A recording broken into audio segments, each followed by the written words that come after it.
Hi friends, சுவரொட்டி வந்து இப்போ கிரேவி பண்ண போகிறேன். எங்கள் மாமனாருக்கு யாராவது பாருங்கள் எவ்வளோ பெருசாக இருக்குது. எங்களுக்கு நைட் டிஃபனுக்கு இட்லியோ தோசையோ தெரியல. இனிமேல் தான் குடல்லாம் எடுத்துகிட்டு க்ளீன் பண்ணிவிட்டு உங்களுக்கு காமிக்கிறேன். கிரேவி செய்யும்போது வீடியோ போடுறேன். வெங்காயத்தக்காளி கட் பண்ணியிருக்கேன். இப்போ அதுக்கப்புறம் சுவரொட்டியை நான் கிரேவி பண்ணுறதை தனியாக வீடியோ போடுறேன். பாய். டக்கு ரைட்டு அவருக்கு கொண்டு கொடுத்துறேன். அவங்க பேர் எழுதி தரணும். டக்குன்னு நான் கிரேவி ஆயிடுச்சு, மணி ஆயிடுச்சு.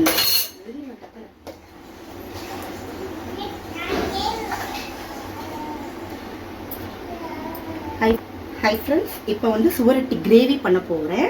வாங்க பார்க்கலாம். கடாயை வச்சுருக்கேன். கடாய் காஞ்சோன்னு எண்ணெய் ஊற்றணும். வெயிட் பண்ணுவேன் ஃப்ரெண்ட்ஸ். ஆயில் ஊற்றியாச்சு. நான்வெஜ்ஜை பொறுத்தவரை கொஞ்சம் எக்ஸ்ட்ராவே இருக்கணும் ஆயிலு.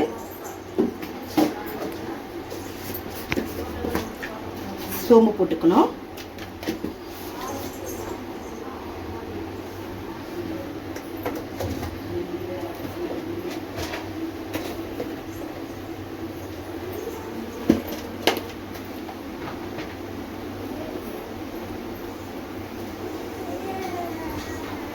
சோம்பு போட்டு பட்டை, கிராம்பு, பிரியாணி இலை எல்லாமே போட்டுக்கணும்.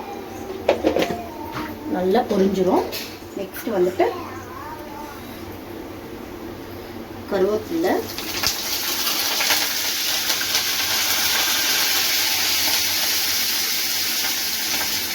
வெங்காயம், பச்சை மிளகாய், தக்காளி.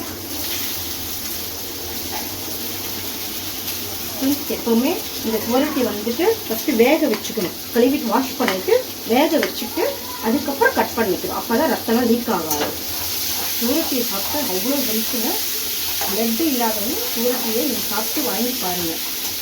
சாப்பிட்டு செக் பண்ணி பாருங்கள். பிளட்டு வந்து சர்க்குலேட் பண்ணி நல்லா ஏறி இருக்கும். இப்போ நல்லா வதக்கணும். உப்பு மஞ்சள் போட்டுக்கலாம்.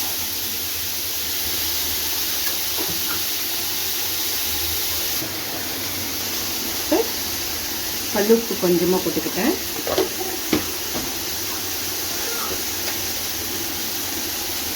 மஞ்சள் தூள் போட்டுக்கிட்டேன். நல்லா வதங்கணும்.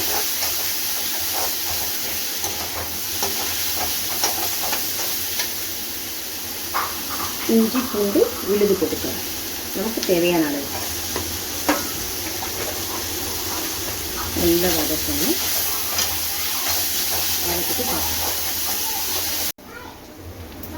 இப்போ வெங்காய தக்காளி நல்லா வதங்கிருச்சு. நல்லா வதங்கிருச்சு. மிளகாத்தூள் தேவையானது போட்டுக்கலாம். நெக்ஸ்ட்டு வந்துட்டு மட்டன் மசாலா தேவையானது. எப்பவுமே சுவரொட்டிக்கு வந்து மட்டன் மசாலா போடணும். நல்லா வதங்கிட்டு தண்ணி ஊற்றிக்கணும். தண்ணி வந்து லைட்டாக தான் ஊற்றிக்கணும்.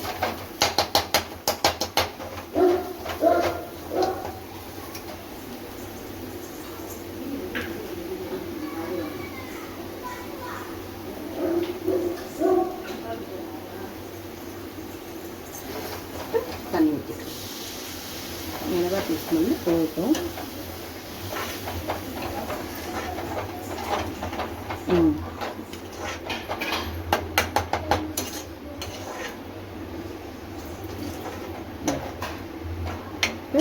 கொஞ்சம் கொதிட்டோம். இப்போ வந்து சுவரொட்டியை போட்டுக்கலாம். சுவரொட்டி போட்டு நல்லா வேகட்டும். நெக்ஸ்ட்டு நல்லா வெந்தோம். அதுக்கப்புறம் லாஸ்ட் பெப்பர் தூள், கொத்தமல்லியே போடணும். பார்ப்போம் ஃப்ரெண்ட்ஸ். இப்போ வந்துட்டு பெப்பர் தூள் போட்டுக்குவோம். அதுக்கப்புறம் பார்ப்போம்.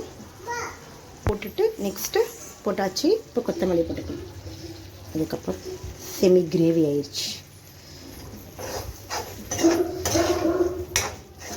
சுவரொட்டி கிரேவி ரெடி.